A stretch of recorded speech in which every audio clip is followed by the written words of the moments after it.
ఇది కేవలం సమాచారంగా మాత్రమే భావించండి. వైద్య నిపుణులను సంప్రదించండి. ఇప్పుడు ఆవకాయల సీజన్ కాబట్టి సోడియం కన్సంప్షన్ ఈ రిస్క్ ని ఎంతవరకు పెంచుతుందండి? బికాస్ అదే sodium for the blood pressure definitely effects the blood pressure, directly cholesterol ని పెంచదు, కానీ బ్లడ్ ప్రెషర్ కంట్రోల్ కోసం కొద్దిగా అది మైండ్లో ఉంచుకోవాలి. అండ్ షుగర్ ఉన్న patients definitely have to control the mangoes because high glycemic, high sugar content ఉంటుంది కాబట్టి. మ్యాంగోస్ తప్పకుండా, మ్యాంగోస్, అరటిపళ్ళు ఇవన్నీ కూడా have high glycemic index, high sugar content. సరే మీరు అది తిన్నారంటే ఆ రోజు ఒక 1 hour exercise instead of 30 minutes. చాలా మంది ఈ మధ్య కాలంలో బాగా ఫిట్ గా ఉన్న వాళ్ళు, ఫిట్నెస్ ఫ్రీక్స్ కూడా ఒక్కసారి ఎక్సర్సైజ్ చేస్తూ హార్ట్ ఫెయిలియర్ అని చూస్తున్నాం.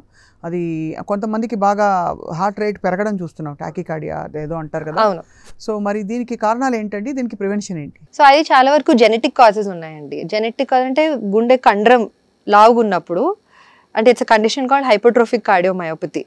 ఆ కండిషన్ ఏమవుతుంది, కండరం ఎక్కువ లావుగా అయ్యే కొద్దికి అవుట్పుట్, కార్డియాక్ అవుట్పుట్ తగ్గుతుంది. అది కొద్దిగా ఒక సర్టన్ వాల్వ్ ఉంది, దాని దగ్గర అది క్లోజ్ అవుతుంది అనమాట, ఫ్లో లిమిట్ అవుతుంది. సో ప్రీడిస్పోజిషన్ ఉన్న వాళ్ళకి they have to get screening, అంటే వెరీ అథ్లెటిక్ పీపుల్ వాళ్ళకి రొటీన్ స్క్రీనింగ్ అయితే ఉంటుంది, 2D ఎకోలో అది పికప్ అవుతుంది. ఒకవేళ అలా ఉంది అంటే they have to avoid high intensity workouts అనమాట. సో చాలా మందికి అది అండర్లైయింగ్ ఇష్యూ ఉండి అప్పుడు వాళ్ళు జిమ్కి వెళ్తే వాళ్ళకి ఇలా ఎరిథ్మియాస్ వస్తాయి. మీరు అన్నట్టు టాకికార్డియా అంటున్నారు కదా, హార్ట్ రేట్స్ అబవ్ 200కి వెళ్ళినప్పుడు ఇట్స్ కాల్డ్ వెంట్రిక్యులర్ టాకికార్డియా. వీటి వచ్చినప్పుడు సడన్ కొలాప్స్ అవుతుంది, సడన్ కార్డియాక్ అరెస్ట్స్ అవుతాయి. చాలా మందికి ఇలా హార్ట్ రేట్ బాగా పెరిగిపోయిన తర్వాత ఒక్కసారి ఒక డిజోరియంటెడ్గా ఫిట్స్ వచ్చినట్టు వస్తుంది.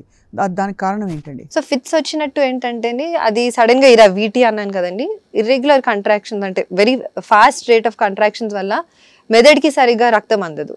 సో ఇన్ దట్ మూమెంట్ అలా సీజర్ దాకా వస్తుంది అండ్ కొలాప్స్ అవుతుంది. They need to get immediate cardiac evaluation. దానికి హార్ట్ అటాక్గా పరిగణిస్తారా? హార్ట్ అటాక్ కాదు, it is called cardiac arrest. చాలా టెక్నికల్ గా చూస్తే heart attack, cardiac arrest are 2 different things అనమాట. హార్ట్ అటాక్ అనేది ఏంటంటే రక్తనాళాల్లో బ్లాక్ వచ్చినప్పుడు హార్ట్ అటాక్ అంటాం. కార్డియాక్ అరెస్ట్ ఈ హార్ట్ అటాక్ వల్ల కూడా అవ్వచ్చు, లేదా కండరం ప్రాబ్లం వల్ల హార్ట్ రేట్ ఎక్కువ అవ్వడం వల్ల కూడా అవ్వచ్చు. అంటే మీరు అనేది high intensity workouts, high intensity workouts predispose వాళ్ళకి, ఇట్స్ నాట్ లైక్ అసలు high intensity work out is wrong అని కాదు, ప్రీడిస్పోజ్ వాళ్ళకి హై ఇంటెన్సిటీ వర్కౌట్ జనరల్గానండి. మహిళలకు ఎక్కువ వస్తుందా హార్ట్ ప్రాబ్లము? అలాంటి స్టడీస్ ఏమన్నా ఉన్నాయా? ఉదాహరణకి ఎస్ట్రోజన్ లెవెల్స్ బాగా పడిపోయాక పోస్ట్ మెనోపాజల్ చాలా జాగ్రత్త పడాలని కూడా చెప్తున్నారు. అవును, అప్ టు మెనోపాజ్ చాలా వరకు ఆడవాళ్ళు are protected against cardiac disease. వేరే రిస్క్ ఫ్యాక్టర్స్ లేవు. అంటే పోస్ట్ మెనోపాజ్ మీరు అన్నట్టు ఎస్ట్రోజన్ అండ్ ప్రొజెస్టరాన్ లెవెల్స్ తగ్గాక దే బికమ్ మోర్ ప్రీడిస్పోజ్, అంటే ఆన్ పార్ విత్ మేల్స్ అవుతుంది పోస్ట్ మెనోపాజ్. బిఫోర్ మెనోపాజ్ మేల్స్కి ఎక్కువ రిస్క్ ఉంటుంది. అవును.